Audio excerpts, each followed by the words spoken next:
You know, they're looking for a situation whereby you would come back to them.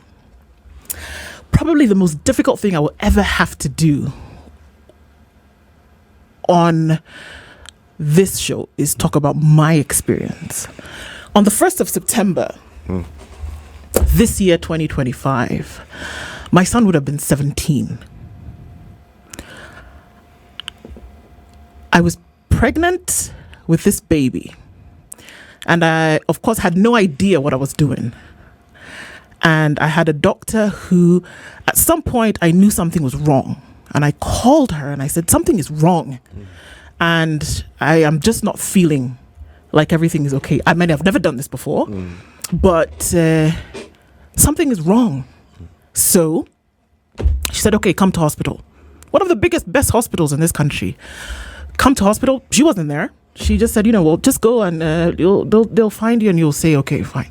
We did a test, okay, and as is the case for a lot of pregnant women, it's not a UTI, okay. Well, they said it wasn't, so we said we keep it moving. And I said, I was with my husband. I said, you know what, something is wrong. And they said, well, no need for us to do a test. You'll be okay. And I believe that was the phrase I used. Something is wrong. And we did the first test. I don't even till now. I don't know what the results of that test say. But it was a Sunday morning, and we sat in this hospital for maybe 6 hours. And unbeknownst to me, at that point, I was leaking amniotic fluid.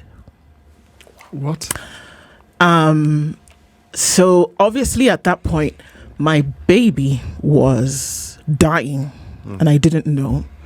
But I'm not a doctor, and I'm not a medical professional. And I was in a hospital where there were nurses, and there were doctors, and there were lab techs who did tests, and they didn't find out what the problem was. And my baby died the next day with an "I'm sorry" from the doctor. But what she did the next day was prescribe medication for me that essentially I went into an unintended abortion,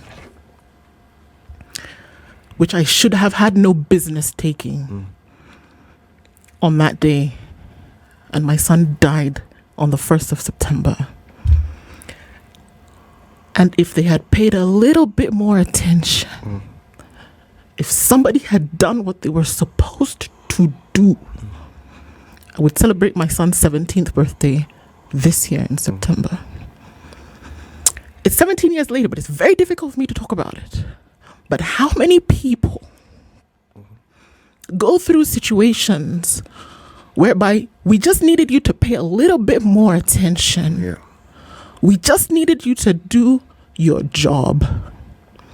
We just needed you to not be concerned that you can prescribe 10 different tests, as opposed to looking at me and saying, what's wrong? This is the situation.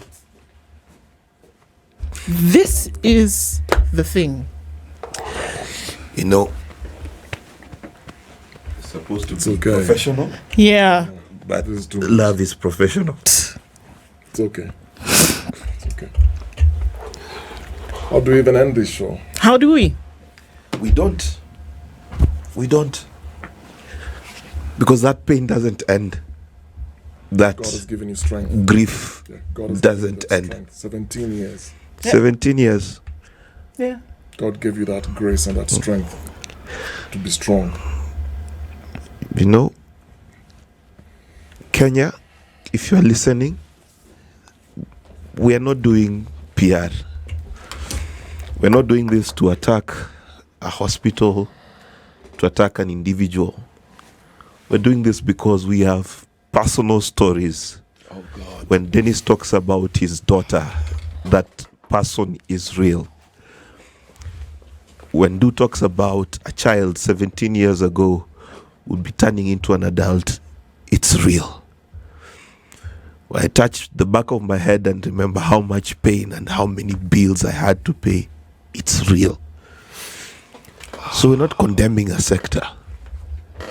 We're just saying, as a country, as a people, we're not ending this conversation. We're saying, can we do better? Please. Can we just care that much more? Can we hurry that bit more? Can we inspect that bit more? Can we value life just a bit more than we value money? Please. I don't know what else to say. You know, it's so painful to lose a loved one. I almost lost my own daughter, and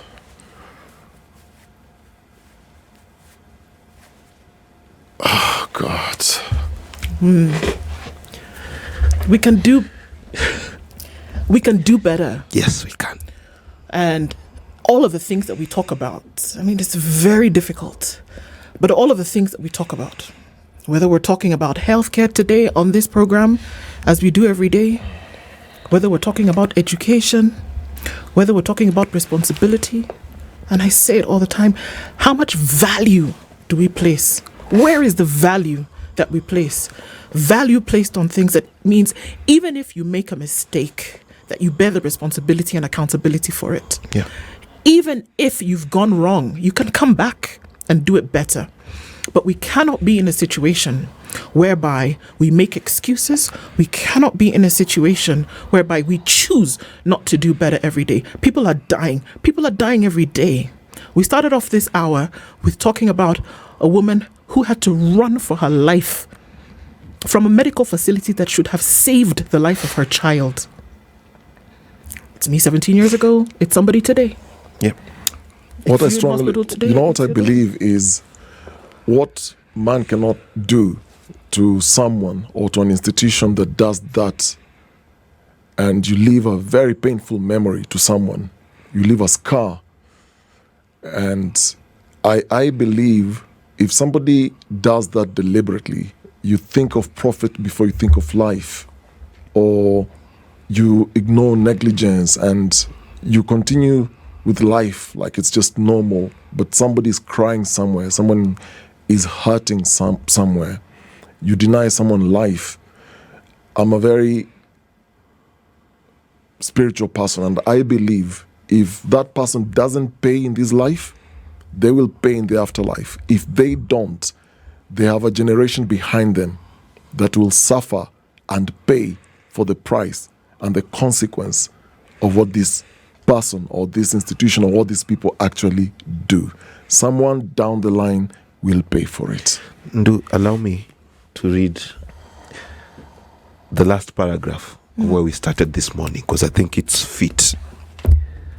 I had to run away, bleeding, naked, with a urinary catheter between my legs, barefoot, and with a dead baby inside my stomach, to save my life, because the doctors decided to go and hide and left me on a theater table alone after realizing they messed up.